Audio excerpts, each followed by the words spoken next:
Of course, agriculture is a business, and in order to produce goods and services, we need inputs. Now, those inputs are what we term as factors of production. Let us define these two terms before we get into our lesson. So, we have input and output. Now, the factors of production would be your input, and those inputs is what you put together now, or used up to get our output. So, for example, you're going into poultry production. The inputs would be the chicken, the poultry house, for example, feed, equipment, and the output would be the eggs or the meat. Alright, for today's lesson, we'll be looking at two general objectives. One, we should be able to define factors of production, and two, to list and explain factors of production. Factors of production are the inputs that are needed to produce goods and services. So of course, as we said, the factors of production, those are our inputs. The goods and services that are produced, we refer to those as output. Alright, now there are four factors of production. 1, land. 2, labor. 3, capital. And 4, management, or sometimes we refer to that as intrapreneurship. Land is the uppermost layer of the earth's surface that is not covered by water. And as you should know, it consists of the soil. So the soil is a part of the land. What is it used for as an input? It is used to support plant growth. It is used for the erection of buildings. It is also used for the construction of roads. And there are many other uses. Labor. Labor are the people who work in the business or on the farm.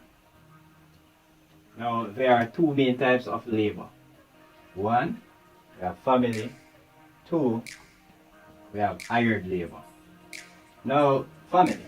This is when close relatives work in the business. So, for example, mother, daughter, son, cousins, etc.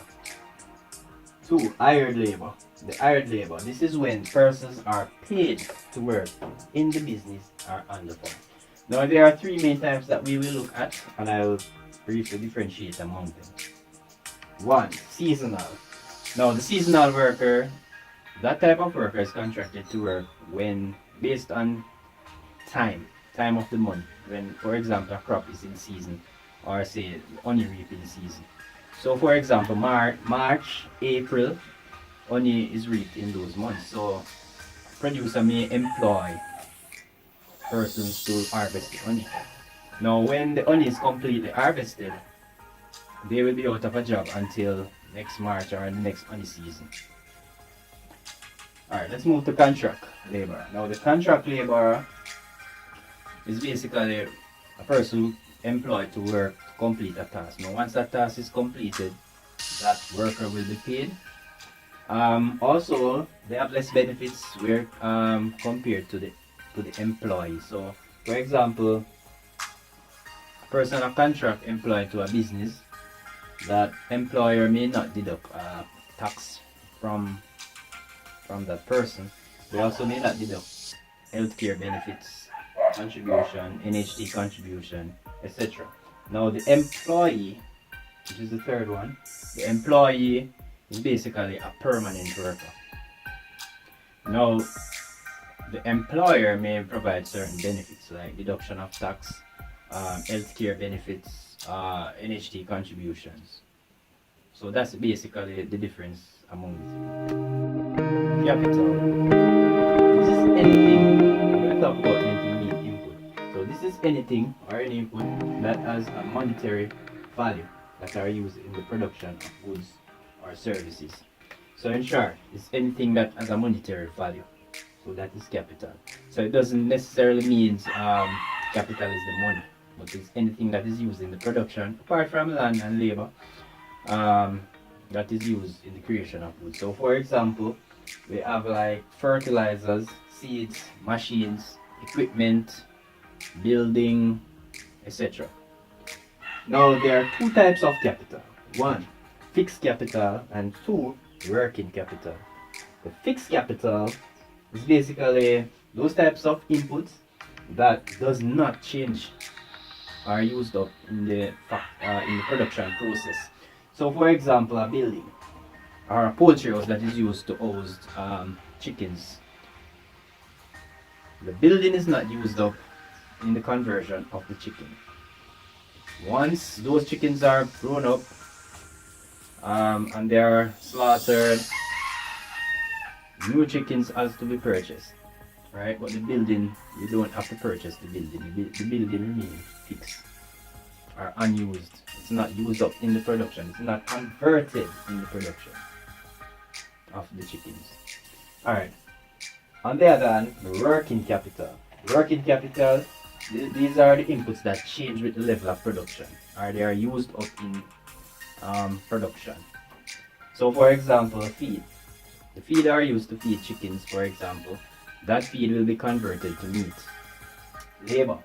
Labor is also considered a working capital. The energy from the person that is used to take care of the animal is going on to the production. And each time you want to produce chickens, you have to pay the person that is working for that new work. Management or intrapreneurship.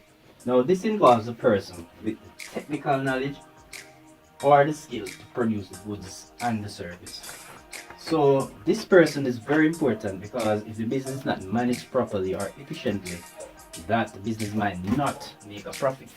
So remember, when a person knows how to operate the business or what are required, then more than likely that person will help the business to achieve a profit.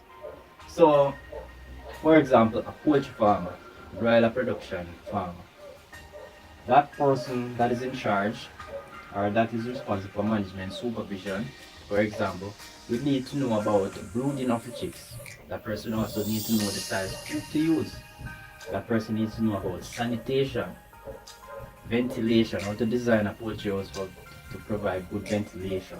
Also slaughtering, evisceration, etc. So management and entrepreneurship is very important.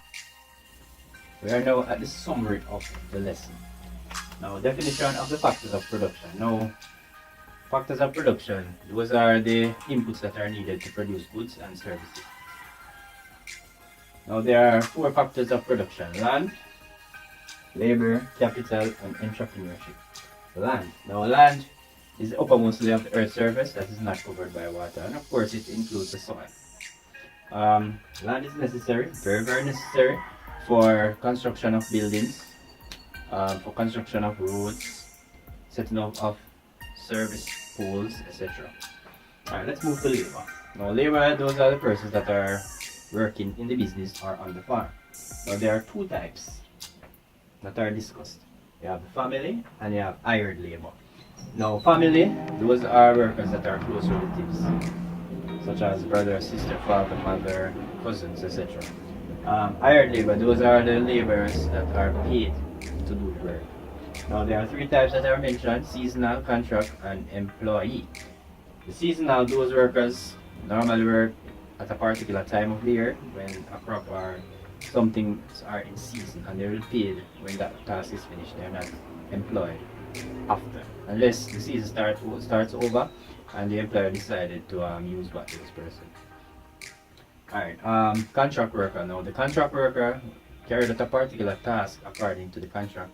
Now that type of worker is not catered for in certain areas, such as the deduction of tax. The employer is not responsible to deduct tax from those type of worker, or to put them on a health care, or also to deduct NHT contributions. Now unlike the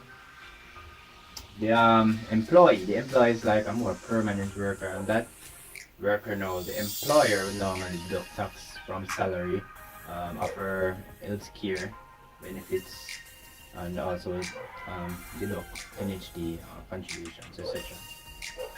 Alright, let's move to capital. Now, capital is anything that has a monetary value. It doesn't mean that capital has to be the money itself, but anything that has a monetary value that is used in the production.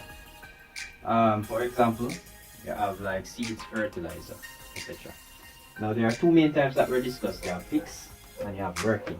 Now the fixed capital basically does not change with the level of production. It can be used over and over, and each time you're producing, you don't have to purchase that type of capital. Now the working capital is what changes with the level of production. So if you were $200 broiler birds, this month, you slaughter them. You want to purchase 200 more for the next season or for the next batch, then you know you have to purchase an additional 2, and you have to maybe purchase the feed also for that. But the building, you will not purchase the building. Alright? Now let's move to entrepreneurship. So entrepreneurship or management is basically that person with technical knowledge that are able to put together all these 4 components or inputs to produce goods and services, and to a level where a profit is being made.